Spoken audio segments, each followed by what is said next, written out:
was thinking of making my own, but number one, I looked through his and I think that the order is pretty good itself. Your guys' final was in a few days, so I don't want to like reintroduce a different order of information. All right. Even if you haven't studied it yet, I just don't want to reintroduce something new. So malabsorption causes diarrhea. This is one thing that you will get to understand more in this lecture and then throughout medical school. Malabsorption in the gut can cause diarrhea, and that is because of multiple reasons. Inflammation, it can be due to osmosis. So for example, people who are lactose intolerant, for example, people who are lactose intolerant, when you have lactose in your gut and it cannot be broken down to glucose and galactose, that lactose will pull water into the gut, then you have diarrhea, you have bloating because your gut bacteria is not able to work as well. And then in celiac disease, for example, that's when your rush border is, it basically decreases in size, it becomes very flat, and you don't have the same microvilli to actually help with the absorption. You don't have surface area. So you have a lack of absorption, and then things stay in your gut, and then they cause osmotic diarrhea, and they also cause inflammation because your body's immune response to that is also altered. Normally, we're not supposed to have antibodies against like, I don't know if Dr. Peter told you about this, but basically something in celiac disease you have is like gliadin, so like anti-gliadin antibodies, right? But we're going to go into the different types of malabsorption and diarrhea, basically malabsorption causing diarrhea throughout this lecture. And I like the way that he divided it into pre-epithelial and epithelial factors. So what do you guys understand from pre-epithelial?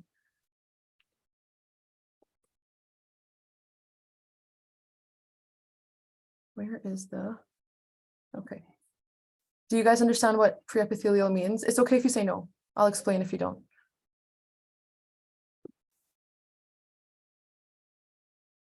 Okay. So I'm getting a few no's. Basically, pre-epithelial. So when you, okay, let's start from the very beginning of the GI tract. When you take in any bite of any food, you chew it, so that's mechanical digestion. Then you have salivary enzymes that come from your parotid gland, your sublingual glands, and those include some amylase and lipase and other enzymes that you don't really have to know about. That will help break down your, some like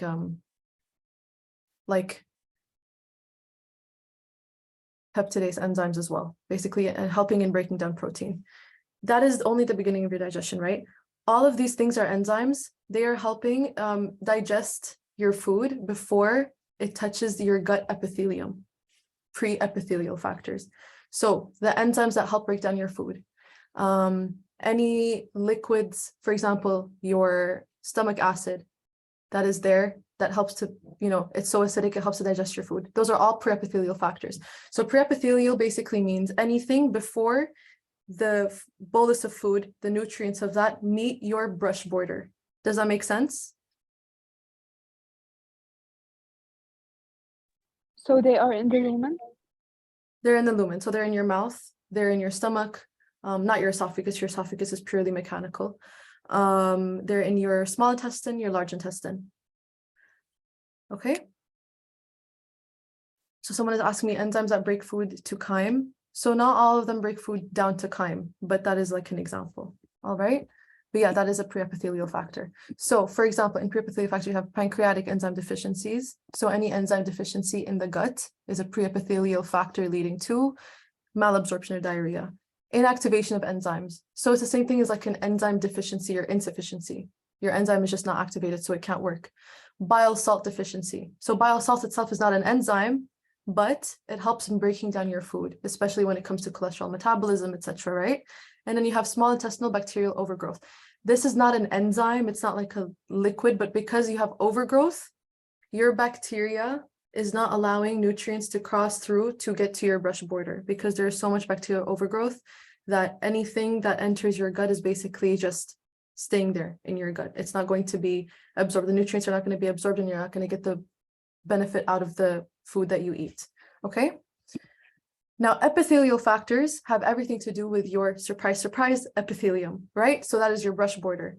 So that is in your small intestine. That is even in your, not really in your stomach. Any epithelium in your stomach is there to create stomach acid and to absorb very few things.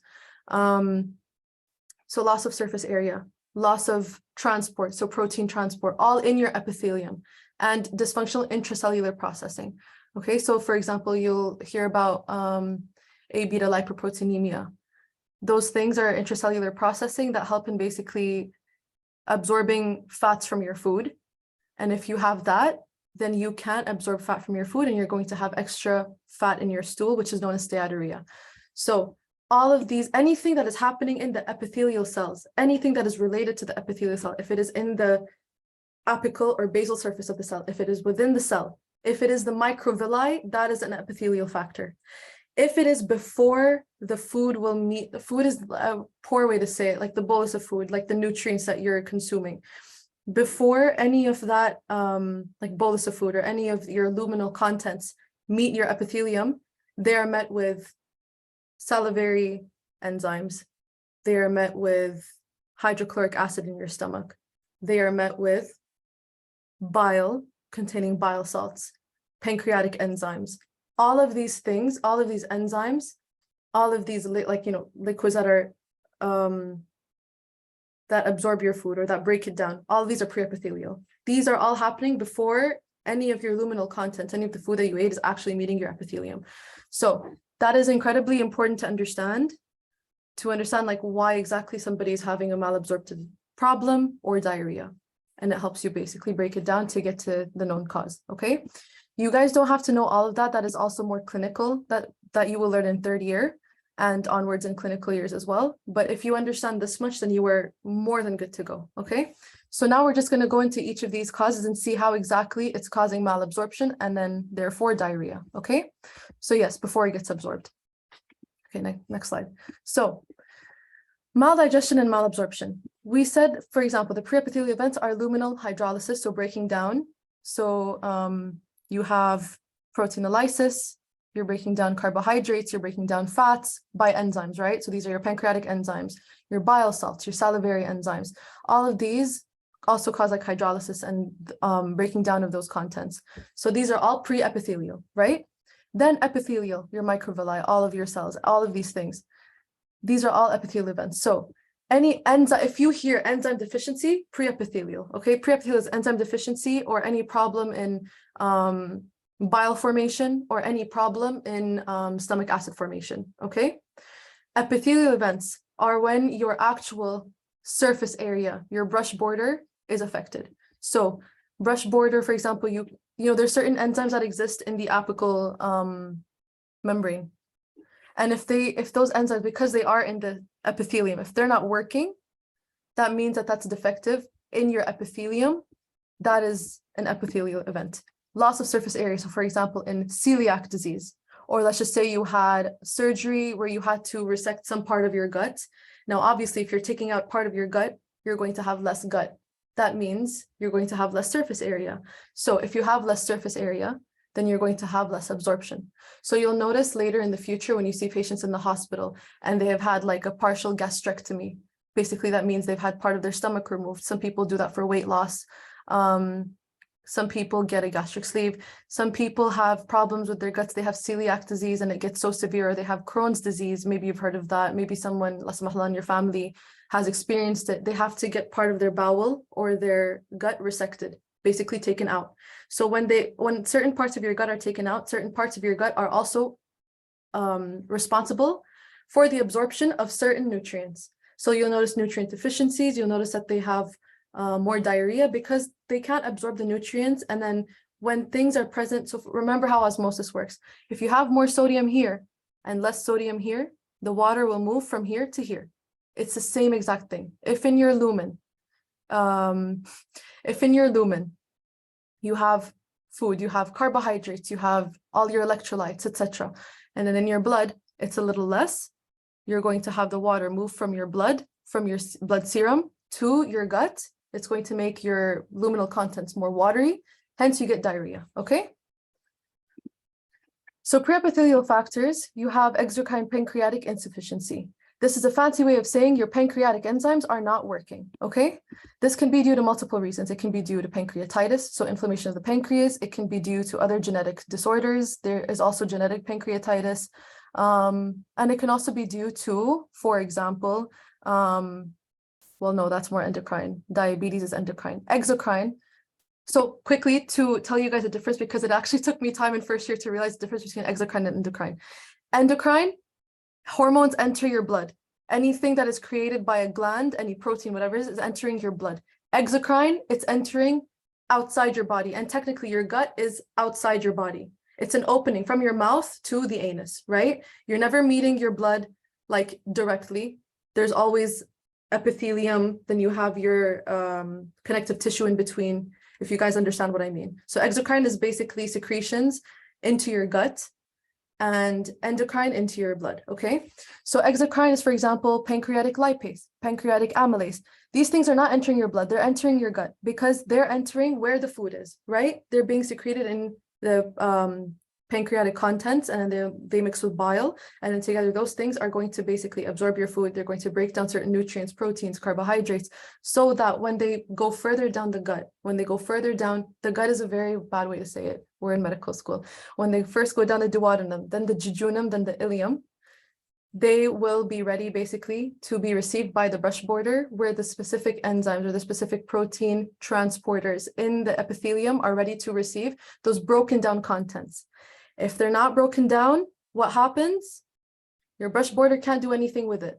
And then obviously, if you have more in your lumen, water osmotically will enter your lumen and you're going to get diarrhea. Okay? So when you have pancreatic malfunction due to multiple reasons. Excuse me? Yeah. Can you just repeat the last thing you said, please? Sure. Which part? About how you get diarrhea. Sure. So, okay, I'll give you guys an example really quickly. Okay, let's just say you eat a fatty meal, okay? Obviously there's fats, there's lipids in it, and there's cholesterol, etc. So for that, you need pancreatic lipase, you need your bile salts, etc., to basically break down the fat so that it's like, when you break down fat, you have a huge chain first, right? And it's like branched. You need to break it down into the specific branches, into the more basic parts, basically the monomers or the dimers or the monomers, right? The monomers then are basically what are taken in by the brush border, okay? Or in this case, apolipoproteins. Did you guys learn about apolipoproteins? Like, have you heard of them? Interesting. Okay. Okay, someone is saying yes. Good. Okay. So they're in Mol 2. They should be teaching you that lecture while you learn GIT because they go literally hand in hand, but it's okay. Basically, you have a thing called, this is just an example, don't remember this. When you break down fat, you break it down from its bigger, huge polymer into its smaller monomers, right? The monomers are then what are going to be taken in by the epithelium. They're going to basically be transported via the epithelium into your bloodstream via these things called lipoproteins. Lipoproteins are responsible for carrying lipids in your blood. That is all. That's all. Okay. So when you don't have pancreatic lipase, it breaks down lipids, bigger polymers, right? Or if you don't have proper bile production, then you cannot break down fatty food. You can't break down fatty food. Then you're going to have these bigger compounds of lipids in your intestine, and they were never broken down. So any of those proteins in your epithelium that were ready to receive lipid monomers, they're not catching monomers anymore. There's only polymers, okay? And there's only like big lipid compounds. So you can't do anything with these big lipid compounds. They can't be digested because your pancreatic lipase, your bile salts, those were responsible. Those pre-epithelial factors, they were responsible for breaking it down first so that your epithelial factors, so proteins in your apical membrane facing the lumen, proteins inside the cell that were supposed to transport them, and then lipoproteins, etc. These are all part of epithelial factors. They can't do anything because they were not ready to receive a polymer. They have to receive a monomer. Does that make sense? Yes, thank you so much. Problem. Okay. So pancreatitis, cystic fibrosis, you don't need to know the specific details, but if you do know cystic fibrosis, then wonderful. But you basically cannot secrete things properly into the gut, and you cannot basically you can make the enzymes, but the secretions cannot enter the gut. So you don't have the enzymes present in the gut to take care of digestion. So usually in patients with cystic fibrosis, they will sometimes complain of a lot of mucus in their stool or fatty stool. And that's because they cannot break down lipids, because they cannot get pancreatic lipase into their lumen. Now, another one is duct blockage. So basically, for example, if you have a gallstone basically happens in the gallbladder. It can travel down its cystic duct into the main duct that basically meets the pancreatic duct. And if there's a blockage there, then bile can't enter your lumen, and then pancreatic enzymes can't enter your lumen. So then what happens? A lot of your food that you're eating, especially if it has fats, it's not going to be further digested down for your epithelium to be able to take care of, okay? There's an activation of enzymes. So when you have, for example, altered pH, remember you guys will learn in your lectures about proteins and mole that there is a optimum pH at which certain things exist. So for example, proteins usually exist, and you learned about your different amino acids, and some of them exist in a more acidic state, some of them in a more basic state, some of them in a neutral state, right? So the ones in your duodenum is more basic than your stomach, right? Stomach is very, very acidic. It's hydrochloric acid. So if you have altered duodenal pH, so for example, increased acidity, and that could be due to multiple reasons. There's something known as Zollinger-Ellison syndrome. You're going to learn more about this in third year. All you have to know for now, because included in the slide, is Zollinger-Ellison syndrome is an example of something where the pH affects the activation of enzymes. So you don't have activated enzymes. That's all you need to know. It affects the pH of the duodenum. So any decreased, basically a decreased pH in your duodenum means that the enzymes that normally work there in a more basic or neutral state are not able to work because it's acidic. They got denatured. Exactly. So guys, you don't have to direct message me, by the way. You can put it in the chat for everyone, and it doesn't matter if you're wrong. It's okay. This is the time to get things wrong so that you don't do it in your exam, inshallah. Okay, so like don't feel shy. But yeah, Hamza mentioned gastrin producing tumor. So Zollinger-Ellison, yes, it's a gastrin producing tumor. So what happens in gastrin producing tumors is you have an increase in acidity in your stomach, and then that also enters into your duodenum. Okay. Bile salt deficiency. So this can again be due to duct blockage, like we mentioned over here. Over here, for example, there's less delivery of pancreatic enzymes into your duodenum. And over here, it's just the same thing, but because like now we're talking about bile, it's a decreased delivery of bile salt into your lumen, okay? So when you have decreased bile salt, this can happen for multiple reasons. It can be due to the fact that you have resection of that part of the gut. It can be and resection of the part of the gut basically that reabsorbs bile, which usually happens in the ileum, usually in the distal ileum, right before you enter your large intestine. Or it can be due to liver disease. You're not creating bile salts properly, okay? So these are two examples of pre-epithelial factors, okay? Now SIBO, so small intestinal bacterial overgrowth, basically this causes a bunch of problems. So you don't have proper absorption. You have decreased motility because there's a lot of inflammation. There can be intestinal obstruction. So of course, when you have all of these things, any luminal contents cannot meet your brush border, or they cannot move forward to the part of the brush border that they need to meet.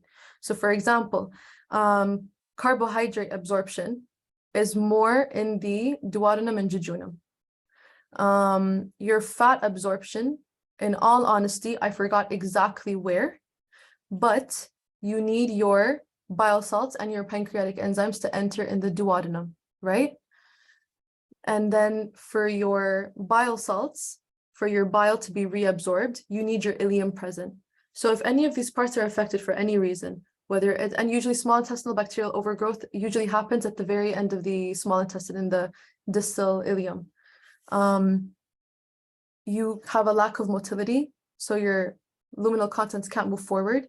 You have obstruction, and you have basically ileocecal junction loss or dysfunction. You can't move food forward, you can't absorb it, you can't absorb the nutrients. So this can also lead to vitamin deficiencies, and more specifically, vitamin B12 and certain fat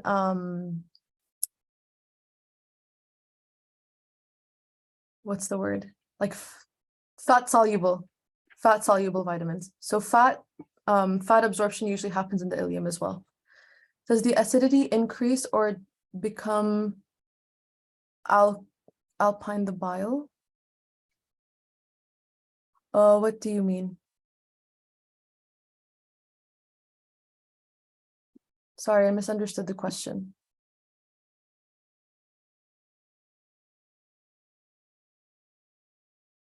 Alkaline or basic, okay.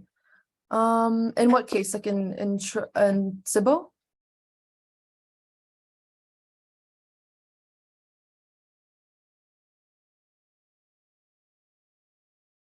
No worries.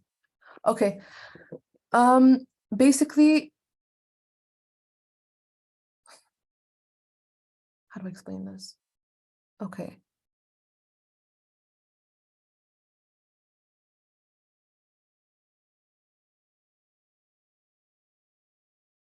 So in this example over here, when they say like decrease in acidity or gastric acid, so the acidity and the alkalinity has nothing to do in the end with SIBO, especially if it's in like the ileum, right? But in this case, when they talk about protein pump inhibitors, so people who have like, extra acidity, who have heartburn, they're usually given, if you've seen like omeprazole, esomeprazole, like those drugs, some people have it at home. Those are PPIs, proton pump inhibitors. So this can decrease gastric acid. And then when you have a decrease in gastric acid, certain bacteria can start to grow, and that can lead to bacterial overgrowth. I think that's basically what he means over here. Like these are causes of SIBO, okay? So decreased motility also causes bacterial overgrowth because there's no movement. But then in return, it also causes a decrease in motility. Same thing with ileocecal junction loss dysfunction. So when you have resection, it's very common actually to have bacterial overgrowth post-surgery. But then again, at the same time, you're going to have dysfunction when you have bacterial overgrowth in that area. It's kind of like a vicious cycle. Like think about it that way, okay? Okay, so quickly for the pancreas, because we've already touched upon this, but this is just a nicer diagram to take you into like specifically what's happening. So cystic fibrosis is just a mutation where your chlorine is not able to basically enter outside from your cell, okay? This is a CFTR protein. So when this gene is affected, your CFTR protein is dysfunctional. And so chloride cannot exit from your epithelial cell into your lumen. And then what happens is basically you get very dry secretions and you don't have proper secretions and the enzymes cannot exit the pancreas, okay? Now, when you have pancreatic enzyme deficiency, you're going to also have like a lack of bicarbonate and fluid. And so that's going to lead to low volume precipitation, and you're not going to have activation of your enzymes either. So you need your proper pancreatic secretions to hold your enzymes and then to deliver them into the lumen. And if you don't have that, then you're going to have a problem in terms of enzyme activation and enzymes actually getting to the lumen properly. Because again, remember that this lumen is the pancreatic duct. This is not the lumen directly of the duodenum or of the gut. This is the lumen of the pancreas, like the pancreatic duct. So they have to basically travel through the duct into the duodenum, okay? Now, usually what you do, so a lot of the time, pancreatitis can result because your enzymes are stagnant. Stagnant meaning they're not really moving from the pancreas, they're just staying in one place. And what happens then is when you have certain enzymes that stay in a certain place and then they get activated on the spot over there, then they're going to digest the first thing they see. And what is the first thing they see? The first thing they see is their pancreatic tissue. So you're going to get autodigestion, self-digestion of the pancreas, okay? And then a clinical test to basically find out about pancreatitis is just stool elastase. That's all you need to know. I don't know if they're even going to test you on the specific thing because it's more clinical. And normally in these patients, especially with like cystic fibrosis, you're going to just give them oral pancreatic enzymes. So for example, if they ask you a question about in your exam, there's a patient who has lung problems, they produce mucus sometimes, and then they have a known case of cystic fibrosis. They complain about fatty stools. How will you help them with this condition? Basically with their fatty stools, you're going to give them oral pancreatic enzymes. Their enzymes are not themselves getting to the duodenum, so you're going to give it to them orally so that they can take it, basically so that their enzymes can actually go to the lumen and then digest their luminal content or their food that they're eating. Now, for gallstones, if you look over here, this is your gallbladder. This is your cystic duct and your common bile duct.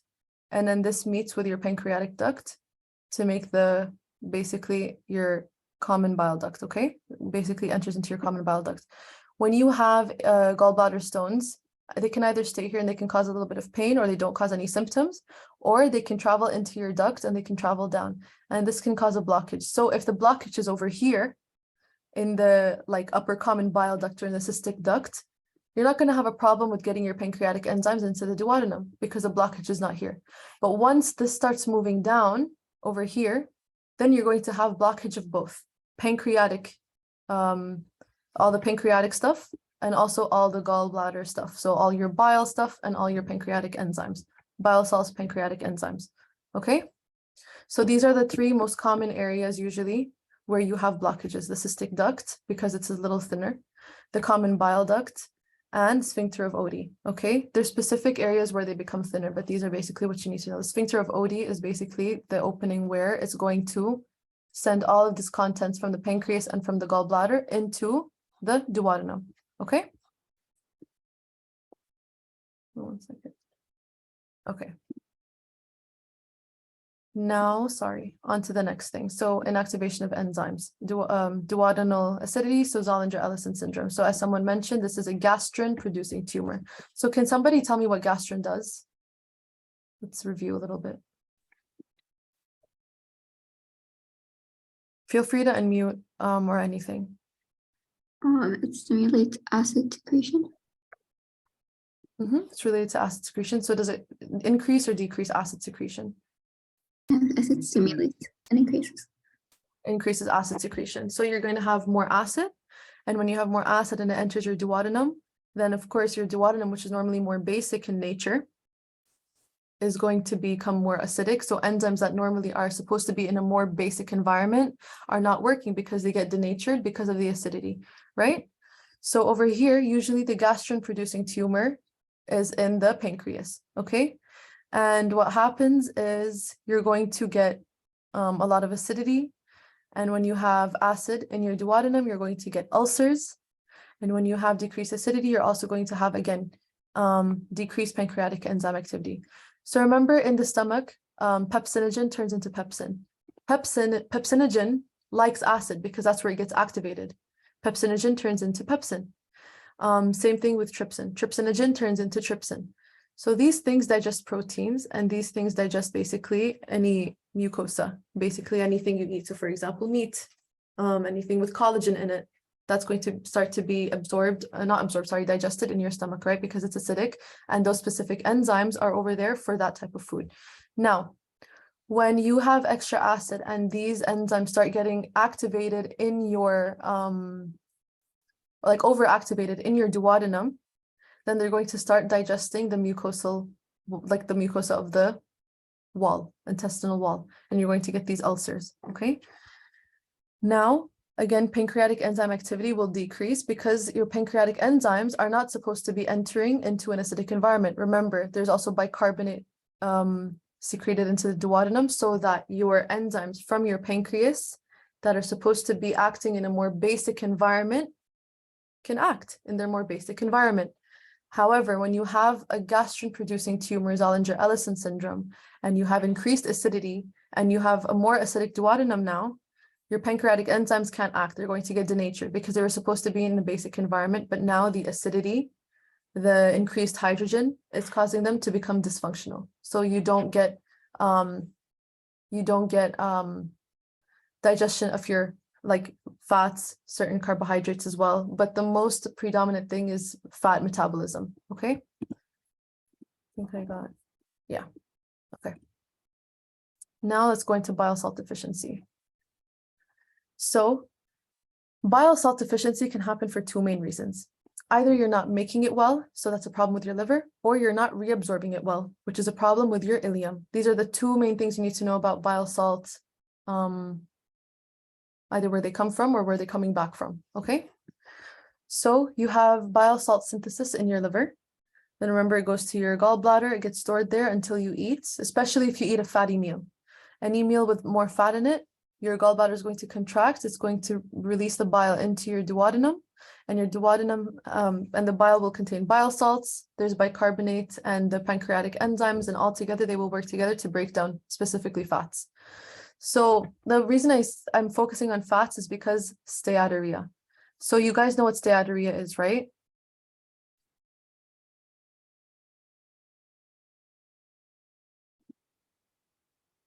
Yeah, steatorrhea. Okay, so it's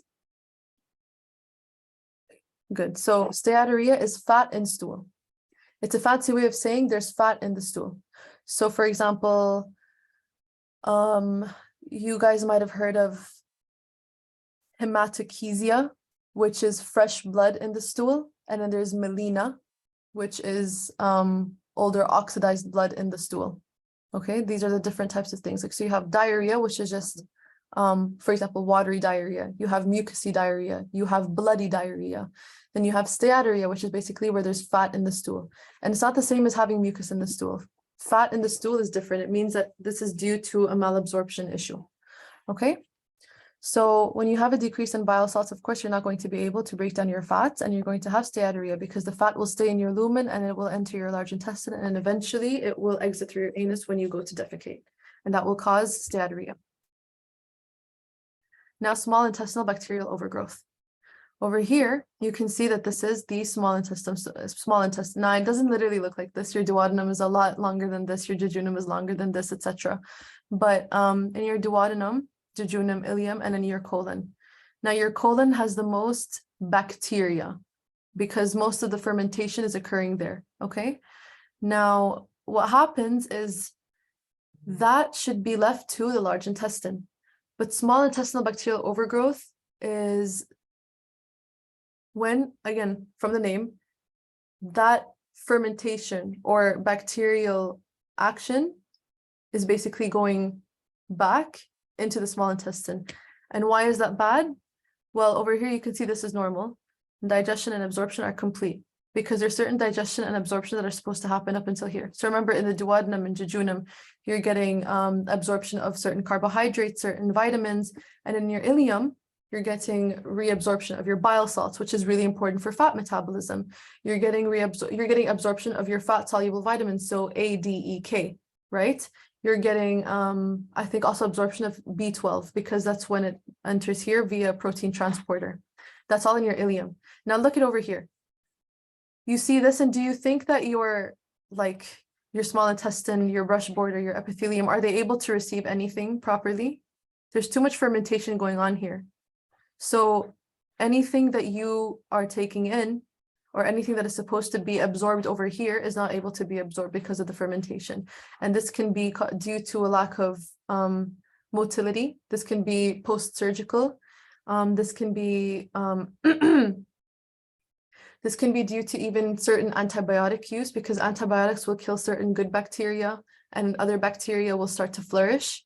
And so then you're not going to be able to have absorption. Okay. And if you guys have noticed, by the way, if you take antibiotics for anything, whether it's like you have a upset stomach and you have to go on antibiotics, or you have pneumonia, or you have bronchitis, you have strep throat, anytime you take antibiotics, you'll notice that you do get a little bit of diarrhea. And this is literally the reason. You're not getting bacterial overgrowth, but your bacteria in your large intestine are responsible for fermentation and for certain, obviously, like digestive processes. And when they're not there, you're going to get diarrhea because there's certain things that are not being broken down in the food that you ate by the bacteria in your large intestine.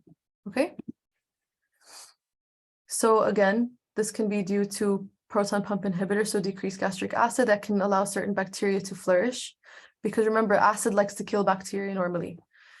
Decreased motility, so your bacteria is not moving out. Remember that actually, I don't know if they teach you this, but this is actually a thing that one of my friends told me when she did research. 1/3 of your stool content is actually bacteria.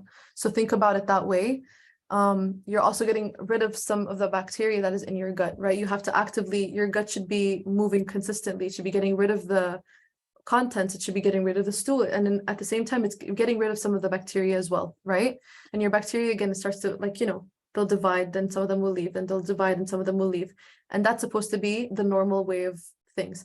But when you have a lack of motility, and obviously you're not moving things, they're not going along, they're just staying here. They have all of the opportunity to basically grow and then cause overgrowth. Okay. Can I repeat the slide? Which slide? This one? Wait, this one?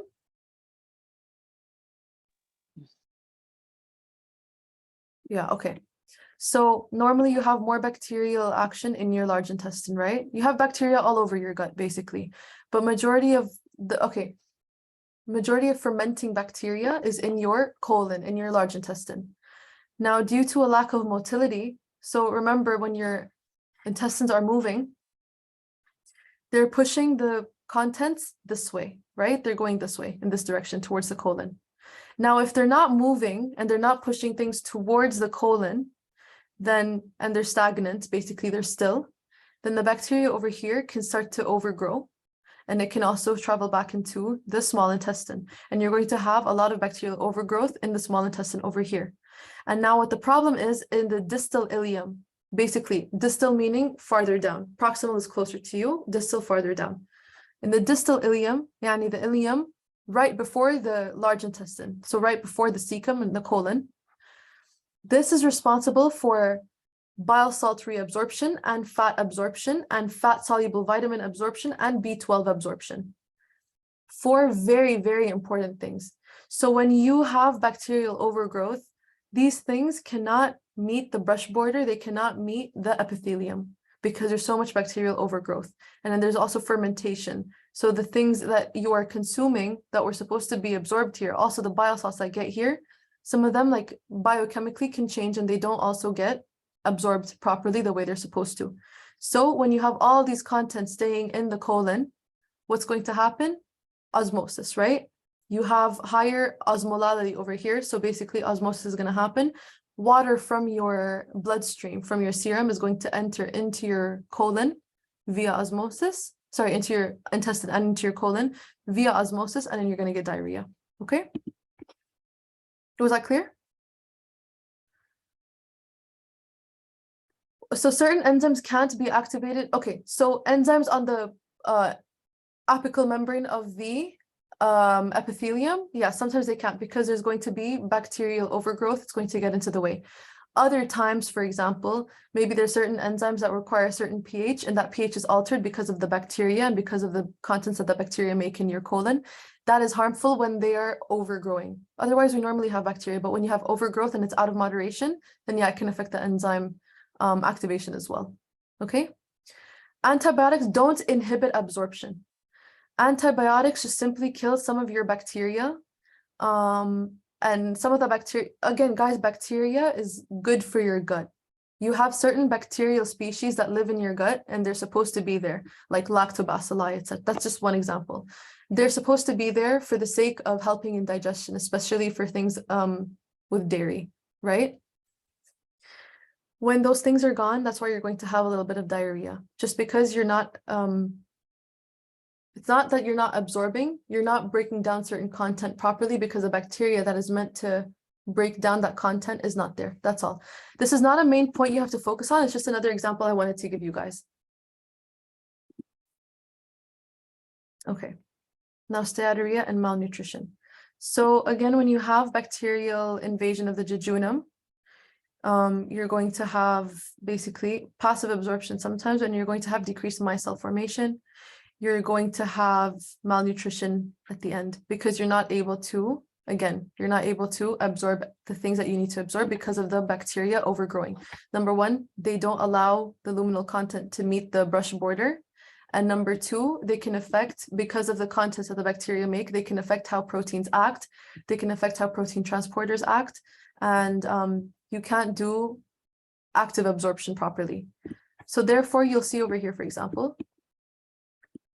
you'll have some passive absorption, but you'll still have decreased micelle formation because, again, you're not getting the fat to go to the micelles, right? Do you guys remember what micelles are?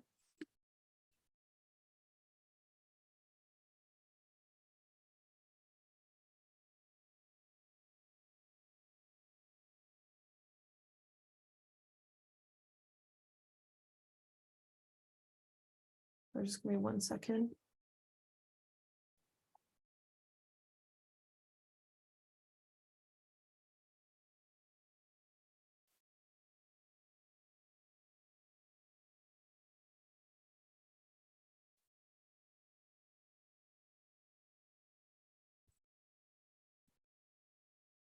Micelles basically carry the lipids in your blood. They carry them to your blood, okay?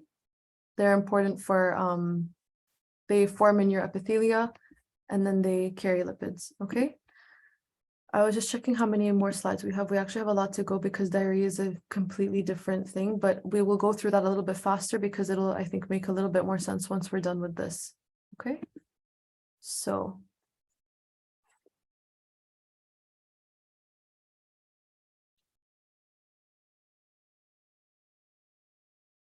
Where were we?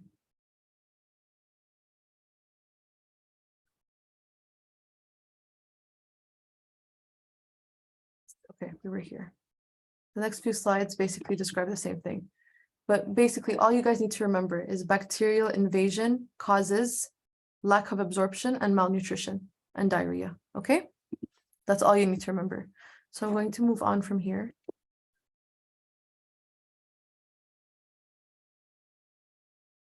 Small bowel resection is another cause of, this is now an epithelial factor.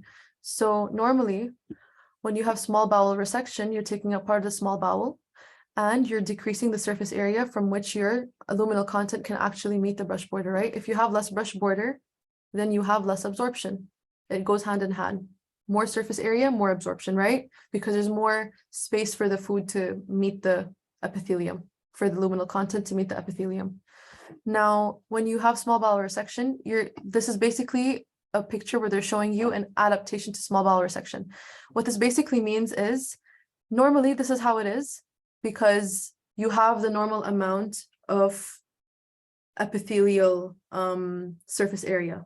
So your microvilli are a uniform size.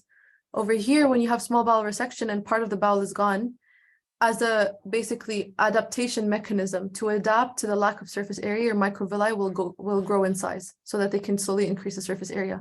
Does it go back to the same surface area as like original? No, but it does improve a little bit. This is just an adaptation for you guys to understand. TPN is total parenteral nutrition. Total parenteral nutrition means basically all the nutrition that you're getting via an IV line. So like intravenous, basically they're injecting it into you. Basically, when you have TPN and you're not having anything in the lumen, then your lumen doesn't have to take care of anything. So this doesn't happen. But when you take a person off of TPN, off of total parenteral nutrition, and they start to consume food orally and it enters into their lumens, then you're going to see this adaptation. Okay. And again, the adaptation is usually insufficient and it causes something that is known as short bowel syndrome, which is literally in the name. Your bowel is short, hence you have less absorption. Okay. I think that's pretty clear and straightforward, but if you guys are confused about anything, we can come back to it later. Okay. Now, surgical resection, and we've mentioned this before, so we're going to go over it very quickly about the terminal ileum. There's certain things that are absorbed at the terminal ileum that are really important, and having the ileum gone is detrimental in terms of those things. So bile salt reabsorption, vitamin B12, fat absorption, as well as fat soluble vitamin absorption, so A, D, E, and K, right? This is all happening at the terminal ileum. So you'll see over here, usually this is the terminal ileum. Terminal ileum is the distal ileum. That's the part of the ileum that is going to meet your large intestine. So this is bile salts, fat absorption is all decreased if your ileum is not here, okay? And then as a result, of course, when you have less of something, other things will hypertrophy to try and take over the lack of activity of a certain thing. So when you have less ileum or less gut surface area, the rest of your gut is going to start to hypertrophy. B12 is the absorption of B12 starts from the saliva. So basically in the saliva, you have this, what do you call this? Haptocorin, okay? Haptocorin is important because it prevents the degradation of B12 that is in your food in the stomach. Otherwise, B12 would just go away, right? So when you have haptocorin and it allows your B12 to stay intact in the stomach, then it can go down into the small intestine. And then at your terminal ileum, your B12 is basically transported. Sorry. Your B12 is basically absorbed in the distal ileum, okay? That is all you need to know. And then transcobalamin is basically what delivers B12 in the blood. That's all. So haptocorin prevents B12 from being degraded in the stomach. That's why it's in the saliva. So it immediately binds to B12, then it goes to the stomach. Haptocorin protects your B12 and it allows it to enter in the small intestine, go down, and then be absorbed in the terminal ileum. And then the transcobalamin will carry the B12 off, okay? B12 is then stored in the liver. Now, gluten-sensitive enteropathy. Is there anyone here who is gluten intolerant or like is unable to eat bread, like they feel like they get a stomach ache when they eat bread?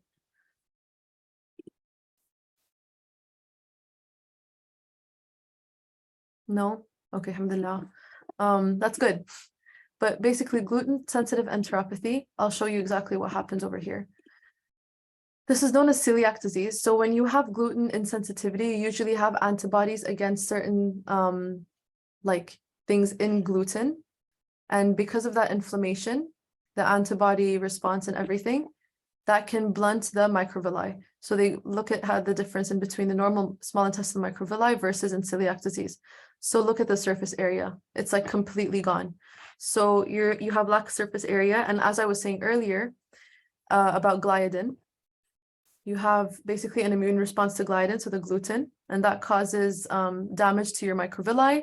So the surface area decreases. And again, when you have less surface area, you're going to have less absorption. And what happens when you have less absorption? Your luminal content will stay in the lumen. And then because of the higher like concentration in the lumen, water will enter the lumen, causing diarrhea, okay? And this can cause lack of absorption of multiple things. So eventually even fatty acids, bile salts, but mainly carbohydrates. Gluten, I mean, like things in gluten. Now, lactose intolerance. This is purely osmotic diarrhea. So there's no problem with your brush border, alhamdulillah, your epithelia are fine.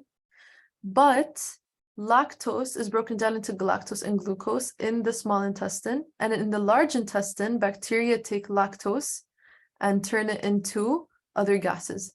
So they turn it into hydrogen, they turn it into carbon dioxide, and into CH3. If I'm not wrong, that was, no, I think methane is CH4. I forgot what CH3 is.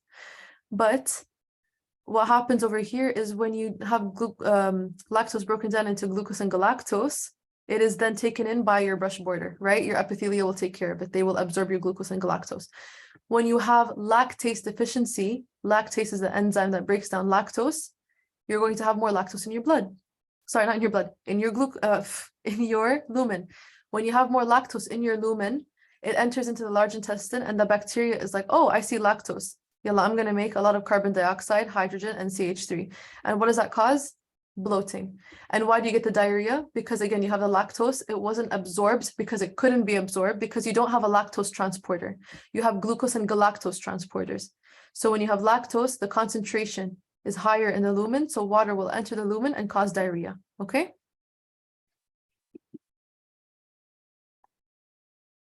You also have these things, acetate, butyrate, propionate. So all of these things also, when they're created, they're contributing to the higher concentration in the lumen, and that will cause water to come in.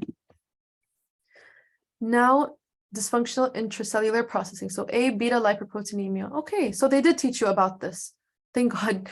Because it's an important concept generally, not just for now, but also in the future for like third year, for your board exams, etc. Not to scare you. Well, that's not scary. It's just like one detail. But dysfunctional intracellular processing. What does this mean? Basically, in your cells, your fats cannot travel from your lumen into your blood because you need lipoproteins to carry fats in your blood. Okay. So over here, you'll see. This is a micelle. This is carrying your different lipids, cholesterol, etc. And then over here,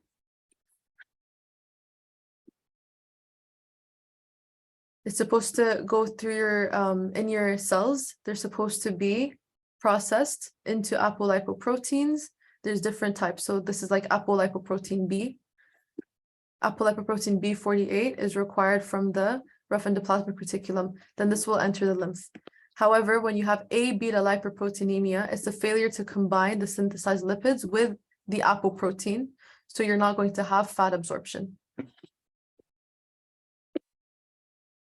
Okay, so now the different types of diarrhea that you have are osmotic, secretory, and exudative. So far in malabsorption, we have spoken about osmotic diarrhea mainly. Okay, everything else now is a problem to do with other things. So usually bacterial infections. Do you have to remember the bacterial species? No, you don't have to remember the bacterial species. But inshallah, we'll go through this pretty quickly because all of it, once you understand one, the other makes sense. And then you'll understand the differences. But let's quickly go through the differences right now between these. Osmotic, water, because you have higher concentration in the lumen. So the water will enter the lumen. Secretory diarrhea.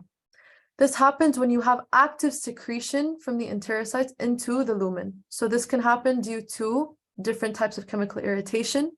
And this can happen due to cholera. If you guys know about cholera, basically what happens is a certain toxin in cholera causes a secretion of chloride basically into the lumen, and then that causes diarrhea. Okay, because of course water will follow where the solutes are. Okay, it's still considered secretory because secretory is because the problem was within the epithelia because they were secreting something to cause the water to enter the lumen. Osmotic is not necessarily because the epithelial cells were secreting something. It's just because something was already in the lumen and water was entering in. Exudative diarrhea is, exudate basically means like inflammatory, like pus, if you guys know what pus is. Pus is an exudate. So this can happen due to bacterial infections, okay? And very like severe bacterial infections. So Clostridium difficile, so C. diff basically, and Salmonella, typhoid. Now, you can have a lot of causes for diarrhea, but not a lot, like 3 main causes are osmotic, secretory, and exudative, okay? And this is basically just explaining to you absorption, secretion, and then the net absorption is equal to absorptive flux and minus the secretory flux, okay? Now, osmotic diarrhea, again, it's like non-absorbable. So for example, when you have sugarless gum and you swallow sorbitol, sorbitol cannot be taken in by the brush border. So that is something that it's like a good example of something where you have something already present in the lumen and then water is just entering because of the higher concentration of a solute in the lumen. And then that also happens with lactose, right? And that happens with, what do you call it? I'm forgetting now, I'm sorry. But basically, all you need to understand is anything that causes, celiac. When you have gluten basically staying in your lumen. So anything that is causing water to enter your lumen just because of something that is already presently there because it cannot be absorbed, okay? Secretory diarrhea, again, so you can have irritation by racinoleic acid, oleic acid, bile acids, and then you can have it by bacterial infection. So for example, over here, when you have irritants, they're going to cause transient reflux. So basically to wash away the irritants, right? When you have an irritant, for example, when you get something in your eye, what's the first thing that you want to do? You want to wash your eye. You want to irrigate your eye. It's the same idea in your intestine. So it's a really great, basically defense mechanism. So they're like, oh, there's an irritant over here. We don't know what this is. We don't want it here. It's not supposed to be here. They're going to start secreting some chloride and secreting things so that water can then enter, because otherwise water won't normally enter so much into the lumen, right? They need to secrete something so that they can make the solute concentration higher in the lumen, and then the water can follow and then it can irrigate out the irritants, okay? Then you have secretory diarrhea due to now chemical irritation, and then the next thing is bacterial infection. So cholera toxin will basically, you guys don't need to know these specific details because you're going to learn it in POD next year, inshallah. But all you need to know is a cholera toxin affects the transporters and it increases CAMP. And basically what happens is you have higher chloride in the lumen, and then sodium will follow. And because of the higher solute concentration in the lumen, you're going to have water follow out, okay? So again, you're secreting chloride, sodium is following, then the water follows.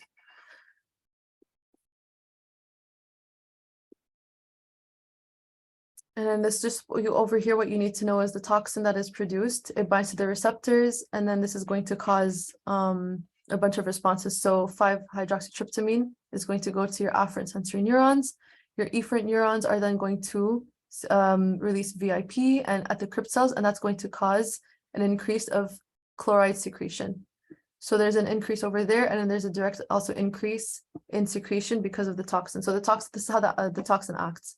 It's going to cause 5-HT to increase, tell the afferent neurons like, hey, release, it's going to go to the afferent neurons. Then in the efferent neurons, it's going to say, hey, release VIP because we want more chloride secretion. This is not supposed to be happening, but because of the toxin present, it's happening. So you have more chloride, and again, sodium, then water, it enters, and you're going to have diarrhea. So you have persistent watery diarrhea. And the diarrhea that is described in cholera is like rice water diarrhea. It's so watery. It's not like regular diarrhea. It looks like not transparent, but like rice water. Literally, it's so watery. Usually a lot of people can end up dying from dehydration because of it. Then you have traveler's diarrhea.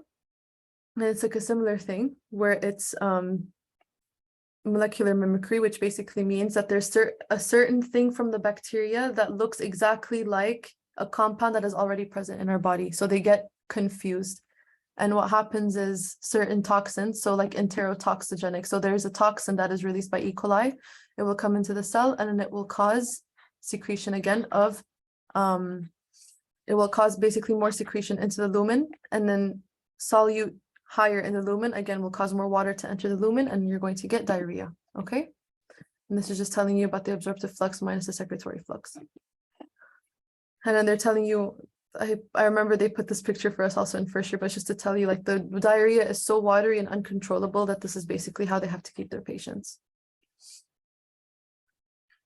This was already mentioned before, so we'll move on. And basically what happens in these patients is you have to give them oral rehydration solution. So that's basically water with a lot of solutes in it so that their solutes can be reabsorbed back, and then the water is no longer just in the lumen, it can also enter back into their bloodstream, okay?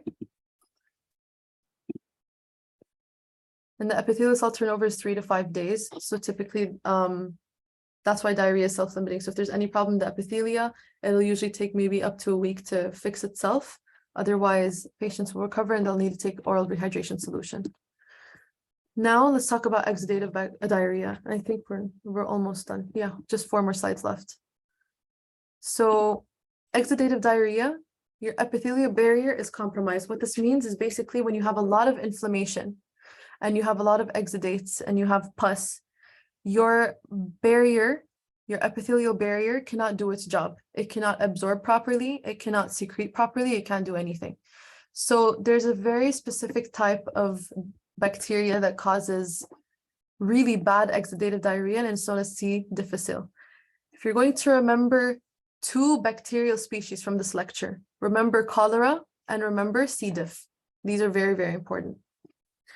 Now, C. diff causes exudative diarrhea, and it causes something called pseudomembranous colitis, or makes a pseudomembrane, and that's going to come up in the slide over here. Where is it? Here, pseudomembrane. So all of this is due to the bacterial inflammation, byproducts, products of the bacteria, cell death, etc. So look at the barrier. It's completely destroyed over here. These are your epithelial cells. They become destroyed, and also nothing can even meet the epithelia, even if they wanted to. So there's no absorption occurring, and there's a lot of leukocyte, like basically a lot of your leukocytes, your white blood cells, are going to come here because of the inflammation. So when there's a significant amount of inflammation, you're not going to have absorption. Okay. Now, the treatment for recurrent infection is, and it's going to be so disgusting for some of you guys to hear, fecal transplant. Basically, a poop transplant, for lack of a better word. So what happens is you take some feces or like fecal matter from another person, typically somebody who is living with you because you typically share the same habits, household items, etc. So, and they will have a very close microbiota to you. So you will basically get a fecal transplant from that person. And I think they usually do it not through the nose exactly, but they put like a nasogastric tube if I'm not wrong, or they do something like that, and that's how it works.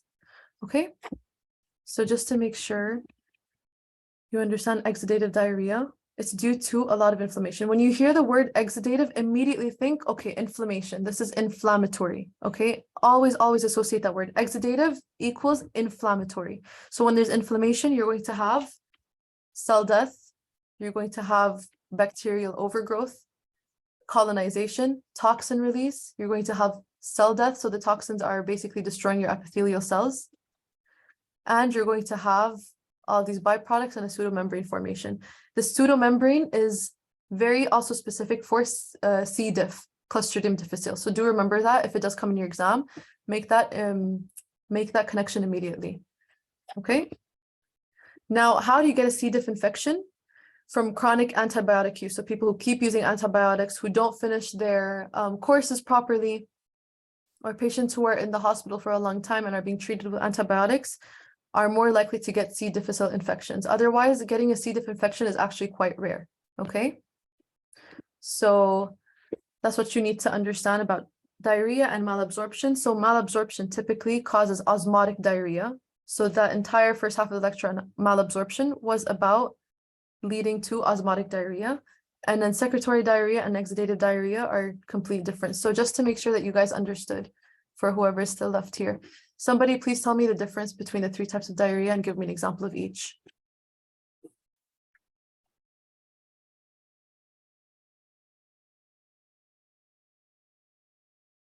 Anyone?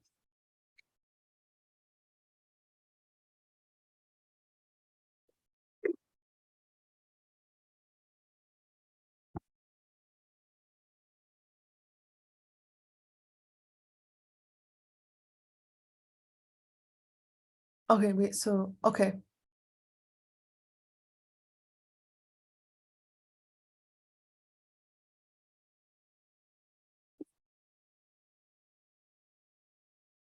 Can anybody tell me the difference between osmotic diarrhea, secretory, and exudative diarrhea? It's the last thing and then we're done for the day. Well, for the lecture, I don't know what you guys have after this, if you guys have any other PAL sessions.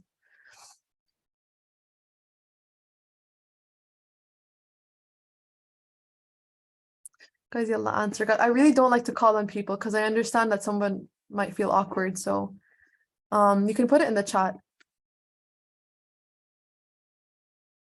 Is there anything that you guys don't understand that you want me to quickly touch upon again? I'm more than happy to do it.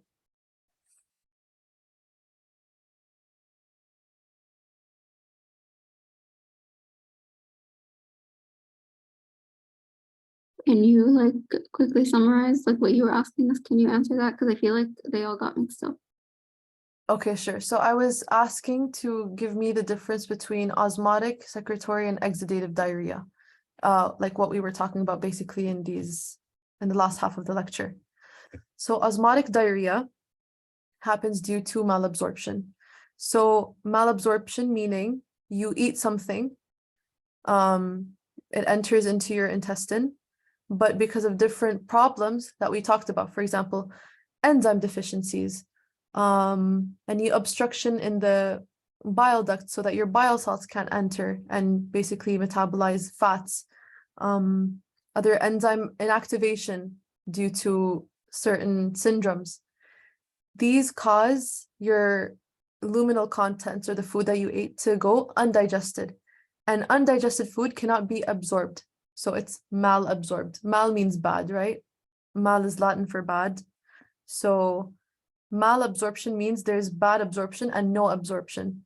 So what's happening is it stays in your lumen, and then because the concentration of solutes of different things, proteins, carbohydrates, fats, sodium, chloride, bicarbonate, etc., because they're all higher in your lumen, not all the water, but it's going to attract water from your serum, from your blood into the lumen. And when you have more water entering into your lumen, you're going to have more watery stool, so you're going to get diarrhea. That is how osmotic diarrhea works.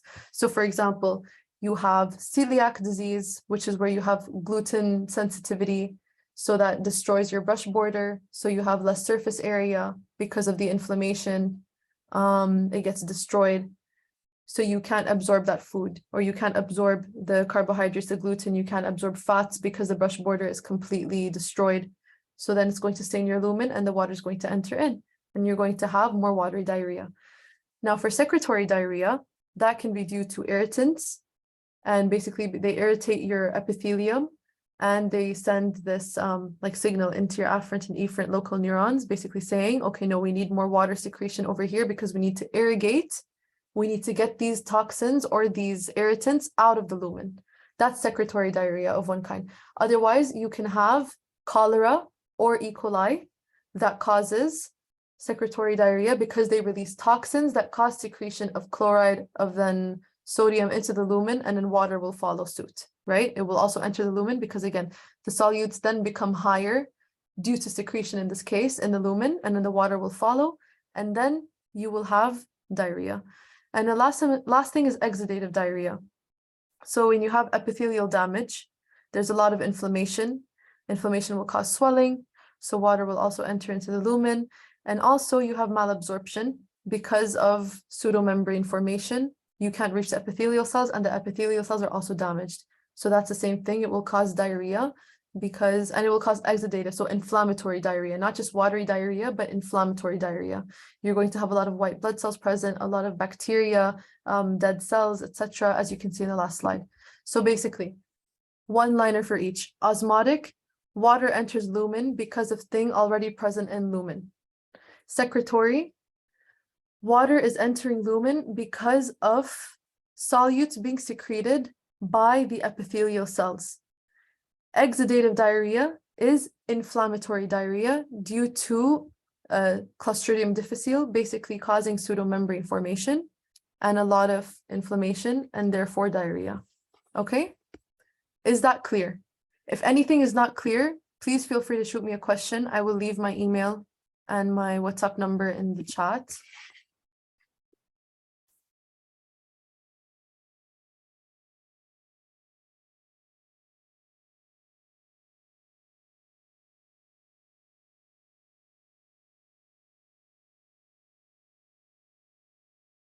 Okay. So if you can send this on to the first years, I would really appreciate that. If they have any questions about this lecture, I'm more than happy to answer them. But besides that, guys, thank you to those who are still here. I know it was a really long lecture. I know it's a lot at once. It's a very heavy lecture content-wise, but everything connects back to each other. So just keep reviewing it, and then go through osmotic first, because that is the heaviest part. So do you guys have any questions before we leave?